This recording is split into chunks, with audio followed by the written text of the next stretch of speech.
The Lord be with you. And with your spirit. A reading from the Holy Gospel according to Mark. One of the scribes came to Jesus and asked him, "Which is the first of all the commandments?" Jesus replied, "The first is this: Hear, O Israel, the Lord our God is Lord alone. You shall love the Lord your God with all your heart, with all your soul, with all your mind, and with all your strength. The second is this: you shall love your neighbor as yourself. There is no other commandment greater than these." The scribe said to him, "Well said, teacher. You are right in saying he is one and there is no other than he, and to love him with all your heart, with all your understanding, with all your strength, and to love your neighbor as yourself is worth more than all burnt offerings and sacrifices." And when Jesus saw that he answered with understanding, he said to him, "You are not far from the kingdom of God." And no one dared to ask him any more questions. The Gospel of the Lord. Praise to you, Lord Jesus Christ.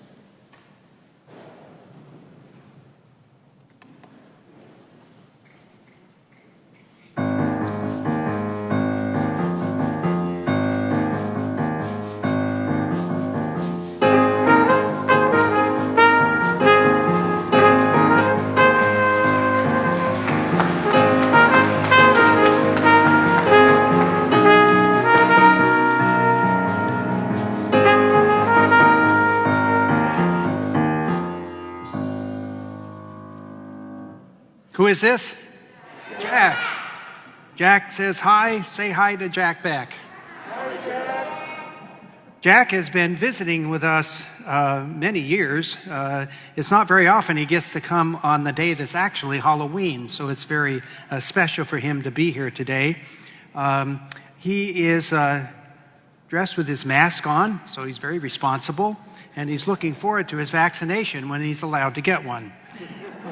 And so he is committed to good health and following the science and being responsible as a Lowell citizen. And so we appreciate Jack being here. Jack's going to stay home tonight because of the COVID pandemic.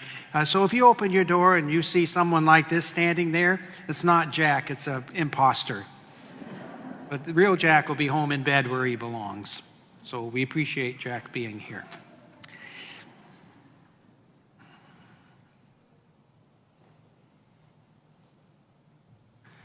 Shema Israel Adonai Eloheinu Adonai Echad. Hear, O Israel, the Lord is our God, the Lord is one. Shema Israel Adonai Eloheinu Adonai Echad. This prayer is at the very center of Jewish spirituality. We hear it put forth by Moses in the 6th chapter of Deuteronomy today in our first reading. Moses said, "Hear, O Israel, the Lord is our God, the Lord alone. Therefore you shall love the Lord your God with all your heart, with all your soul, and with all your strength. Take to heart these words which I enjoin on you today." This prayer of the Shema is considered a very special prayer to the Jewish people. They begin morning prayer and evening prayer with it. To them, it's sort of like what our prayer, the Our Father, is to us as Christians. But it's a very special prayer in which they call people forth to recognize God and that God is one, and that God is their God. We hear this quoted by Jesus in the gospel today. As we heard in the gospel, a scribe comes to Jesus and said, "Which is the first of all the commandments?" Bible scholars say that the scribe is not trying to trick Jesus or trip him up. He's actually asking him. He's curious as a teacher, what is Jesus considering as the first commandment of all? And so what Jesus does is he quotes the Shema given by Moses. He says the first is this: "Hear, O Israel, the Lord our God is Lord alone." And then, as Moses spoke, that we love God with all that we are. But then there's a second commandment. It's not just one, there's two. You shall love your neighbor as yourself. This is from the book of Leviticus, chapter 8. And they were seen by the Jewish people as together. They were together. In order to be a righteous person of God, you needed to love God with all that you are and love your neighbor as yourself. They went together. You cannot separate them and be a good relationship with God. To love God. The Greek word is agapeses, where we get the word, you hear agape. It's a kind of love. It's a commitment. It's not warm feelings. Love God. Doesn't mean that your heart's on fire necessarily. It could be. But it means that you're committed, that you are dedicated to God, to love God with all that you are. Agapeses. That same word is used in the second commandment. You shall love your neighbor as yourself. Agapeses. Love your neighbor. Love your neighbor as yourself, as you love yourself. If you're committed to yourself, take care of yourself, you eat well and stay healthy and be safe, do what you need to do to have a decent life. That's what it means to love yourself. It's not a selfish term. It's taking care of yourself. It's being responsible child of God. What Jesus is saying, that as we treat ourselves in that way, so that's how we treat the neighbor. That's how we treat the neighbor. We treat the neighbor as we treat ourselves. So we are called then to love God and love your neighbor as yourself. In our modern society, this gets a little difficult because people these days don't seem to talk like that, at least the ones that got the microphones and the TV cameras and do the writing. They're on the radio. Not a lot of them, but some, but they're aggressive. And they don't speak of agapeses. They don't talk about love your neighbor. What they talk about is being an individual. Stand up for yourself. Take care of yourself. Buoy with those other people. They don't count. You're the one that counts, no matter what. But that's not Christian thinking. Jesus didn't say that. He said to love your neighbor, to take care of your neighbor as you would take care of yourself.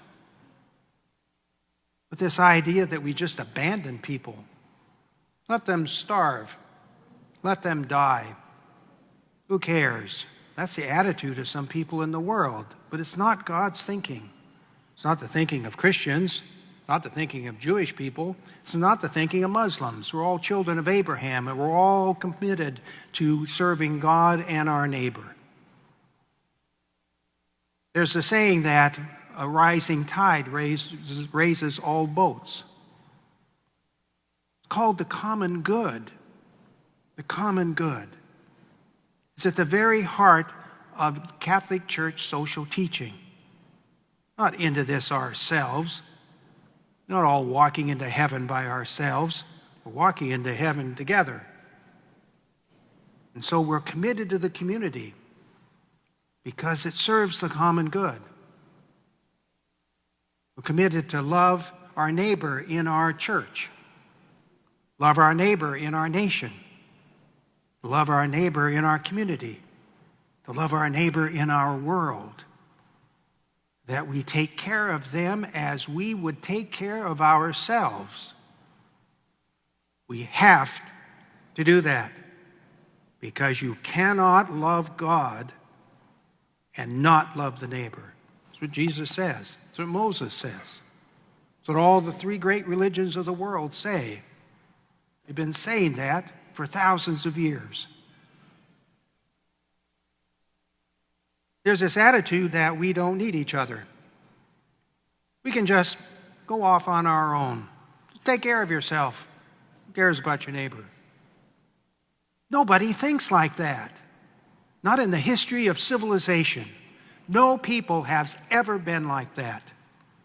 If they had been, we'd have been destroyed centuries ago, because people only lived because of the community.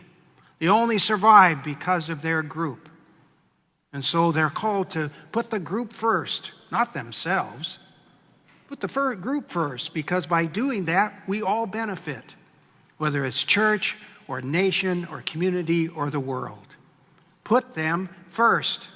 Remember, in the last few weeks, we've talked about Jesus calling us to be the servants of all, servants of the community, servants of the nation, servants of the church. There are people you hear in the media these days who want to burn all that down. I don't know why. I don't know if they were raised wrong or what their problem is. But they're angry and they're selfish. And in a moment's notice, they would burn down this church. Not the building, the church. Well, they don't like something the Pope said. Well, let's burn it all down. Let's burn down the nation.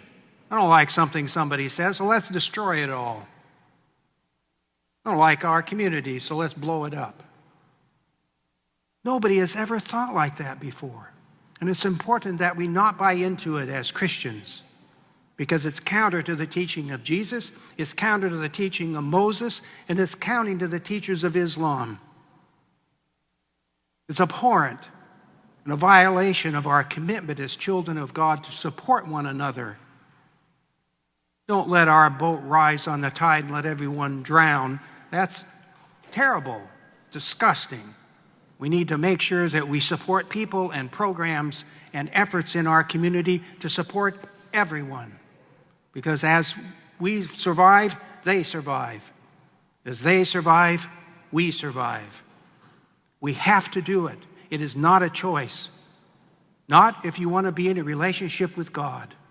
Because God is in the neighbor. Jesus said that over and over again. Jesus is in his suffering people. We have to take care of them. And if we don't, we cannot love God. We become enemies of our nation. We become enemies of our community. We become enemies of our church. And we become enemies of God. It's important for us to listen to what Jesus is saying. When you hear people on the radio or the TV or in writing talking like that, turn them off. What they are talking is anti-Christian. It's anti-God. We have to take care of the neighbor. We cannot go this alone, because we're called to be the servants and the slaves of all.